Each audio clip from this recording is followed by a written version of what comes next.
Hello बच्चों, let's read the following question. Pi mesons can be. Pi mesons क्या हो सकते हैं? पाई प्लस और पाई माइनस, पाई प्लस और पाई नॉट, पाई प्लस और pi neutral, pi plus pi minus और पाई न्यूट्रल। पाई मेसons क्या हो सकते हैं? So first of all we will talk about the key concept used in the question. इस question में क्या की कॉन्सेप्ट यूज हो रहा है, तो इसके लिए पहले हम देखेंगे कि पाई मेसons जो है वो क्या होते हैं।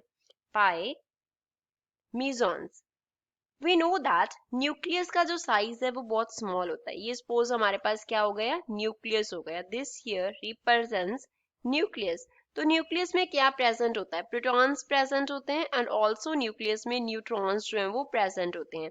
तो यहाँ पे सपोज ये न्यूट्रॉन हो गया और ये हमारे पास क्या हो गया, प्रोटॉन हो गया।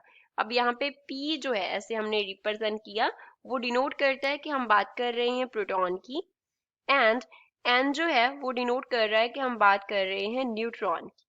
तो न्यूक्लियस का बहुत स्मॉल साइज है, लेकिन जो प्रोटॉन्स एंड न्यूट्रॉन्स हैं वो क्या होते हैं, एक दूसरे के साथ इस तरीके से बाइंड होते हैं। यहाँ पे क्या होता है, बाइंडिंग होती है। तो न्यूक्लियस में क्या होता है, न्यूक्लियर फोर्सेस एक्ट करती हैं। न्यूक्लियर फोर्सेस एक्ट करती हैं बिटवीन न्यूक्लियॉन्स। न्यूक्लियॉन्स के बिटवीन न्यूक्लियर फोर्सेस जो हैं वो एक्ट करती हैं that bind the that bind nucleons together. Nucleons together, जो न्यूक्लियॉन्स को क्या करती हैं, साथ में बाइंड करके रखती हैं, ऐसी न्यूक्लियर फोर्सेस वहां पे एक्ट करती हैं। तो न्यूक्लियर फोर्सेस के एक्ट करने के लिए पार्टिकल्स के बिटवीन क्या होता है, न्यूक्लियॉन्स के बिटवीन क्या होता है, पार्टिकल एक्सचेंज होता है। तो क्या होता है, यहाँ पे न्यूक्लियॉन्स के बिटवीन पार्टिकल्स एक्सचेंज होते हैं।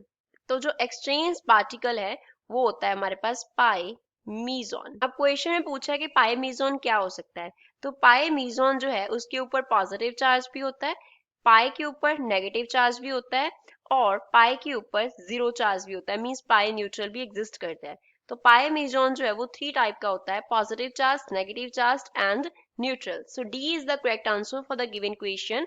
I hope you understood well. Thanks.